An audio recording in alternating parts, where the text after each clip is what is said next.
बेचारे राज्य के नेता और पिताजी की कृपा पर हैं। तो आदरणीय लालू प्रसाद जी ने जो फैसला किया, बिहार में हुआ है, जनगणना हो चुका। बिहार में आदरणीय नीतीश कुमार जी के निर्देश पर बिहार में जातीय जनगणना हो चुका। इसमें करना क्या?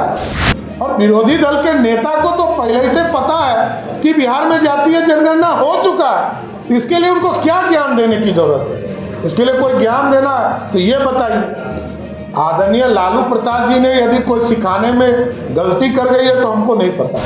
आरक्षण विरोधी डीएनए राहुल गांधी का साबित हो गया कि विरोध में जाकर, विदेश में जाकर उन्होंने विरोध करने का काम किया और कहा कि आरक्षण हम समाप्त कर देंगे। आज साथियों, हम आपसे भारतीय जनता पार्टी का पक्ष रखना चाहते हैं। जिस तरह विदेश में जाकर राहुल गांधी ने लोकतंत्र का मजाक उड़ाने का काम किया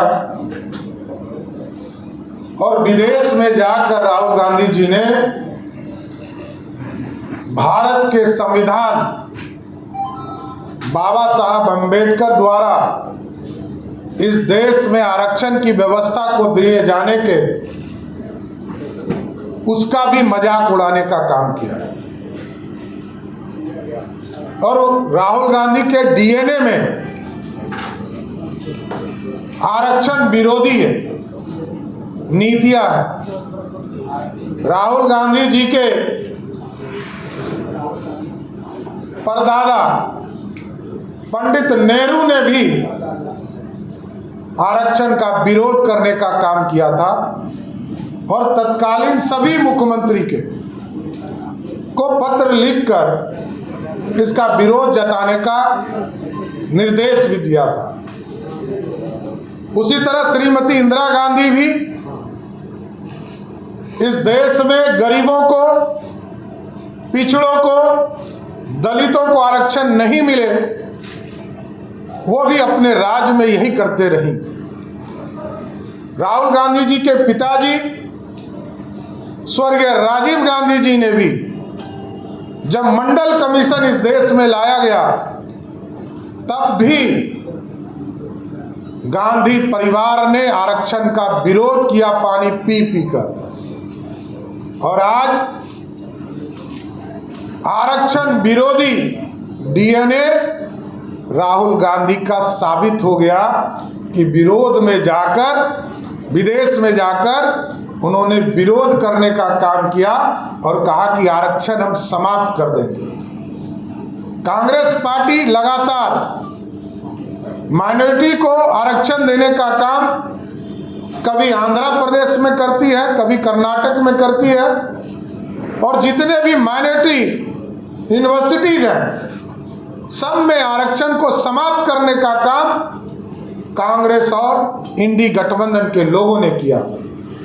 इसलिए पूरी तरह कांग्रेस एक्सपोज भी हो चुका, डिपोज भी हो चुका और देश की जनता ने सही फैसला लिया कि फिर से नरेंद्र मोदी की सरकार बनाया।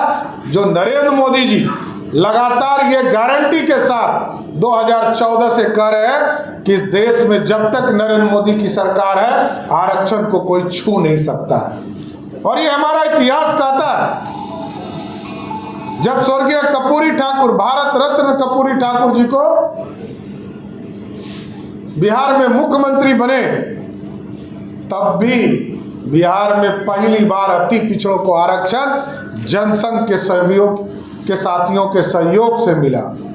और देश में भी जब मंडल कमीशन को लाया गया, जो श्रीमती इंदिरा गांधी ने ठंडे बस्ते में डालने का काम किया था, जब देश में बीपी सिंह जी देश के प्रधानमंत्री हुए, तो सरदे अटल बिहारी वाजपेयी जी और लाल कृष्ण आडवाणी जी ने समर्थन देकर, 84 सांसदों का समर्थन देकर आरक्षण की व्यवस्था किया। और यहाँ पर भी एक नेता है लालू प्रसाद जी, जो लगातार ये कहते रहते हैं आरक्षण के समर्थन में। वो आजकल लालू प्रसाद जी वही राहुल गांधी के गोद में खेल रहे हैं, जिस राहुल गांधी ने उनका पूरा जीवन, राजनीतिक जीवन, एक मुखिया बनने लायक भी नहीं छोड़ा। और जिस तरह लालू प्रसाद जी भी कभी आरक्षण नहीं दिए, 1990 से लेकर 2005 तक बिहार के मुख्यमंत्री बनकर रहे, लेकिन किसी एक वर्ग को भी बिहार में आरक्षण देने का काम नहीं किया। दूसरे तरफ भारतीय जनता पार्टी जब भी सरकार रहती है साथ, तब आरक्षण देने का काम करती है। इसलिए पूरी तरह एक्सपोज हो चुकी है कांग्रेस पार्टी, और कांग्रेस पार्टी और इंडी गठबंधन के लोगों को स्पष्ट तौर पर बताना चाहिए। ये चुनाव जब आता है तो कहते हैं कि संविधान खतरे में, आरक्षण खतरे में है, लेकिन सबसे ज्यादा विरोध करने वाले लोग यही हैं। स्वामी विवेकानंद जी 30 वर्ष की उम्र में जब अमेरिका गए तो दुनिया को यह संदेश गया कि भारत का ये साधु पूरी तरह ज्ञान का सागर लेकर आया है। और यहाँ 54 वर्षीय एक नौजवान विरोधी दल का नेता जब दूसरे देश में जाता है तो स्पष्ट तौर पर संदेश जाता है कि राहुल गांधी भारत को तोड़ने वाली शक्तियों के साथ है, आरक्षण के विरोधी है, भारत को अलगाववादियों के साथ ले जाना चाहते हैं, भारत को नष्ट करना चाहते हैं। इसलिए पूरी तरह भारतीय जनता पार्टी इसका विरोध करती है।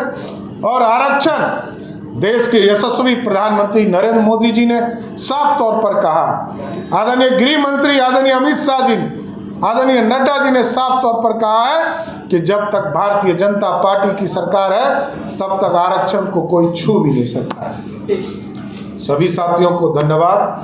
कोई इससे संबंधित कोई प्रश्न हो तो जरूर पूछ सकते हैं। इससे जुड़ा हुआ कोई प्रश्न है तो बताइए, आगे से प्रेस कॉन्फ्रेंस कर लेंगे। केंद्र सरकार भी सेंसस कराने की सोच रही है और उसमें जातिगत कॉलम भी रहने की बात कर रही है, क्या कहिए? देखिए, भारतीय जनता पार्टी का बड़ा स्पष्ट निर्णय है। बिहार यूनिट ने बिहार में जनगणना कराने का काम किया, आरक्षण का समर्थन करने का काम किया, और भारतीय जनता पार्टी पूरे देश में कभी जातिगत जनगणना का कोई विरोध नहीं है। समय और कैसे इसको किया जा सकता है इसकी चिंता देश के यशस्वी प्रधानमंत्री नरेंद्र मोदी जी कर रहे हैं। ये फैसला नरेंद्र मोदी जी और उनकी सरकार को लेना है। सरदार जी, तेजस्वी यादव बार बार ये कह रहे हैं कि बीजेपी हो या जेडीयू खुलकर प्लेटफॉर्म पे क्यों नहीं आ रही? हम तो खुल के आ रहे हैं कि जातीय आधार पर जनगणना देश लेवल पे करा लिया जाए। देखिए, 17 महीने की वो बेचारे राज्य के नेता और पिताजी की कृपा पर है। तो आदरणीय लालू प्रसाद जी ने जो फैसला किया, बिहार में हुआ है, जनगणना हो चुका। बिहार में आदरणीय नीतीश कुमार जी के निर्देश पर बिहार में जातीय जनगणना हो चुका। इसमें करना क्या है?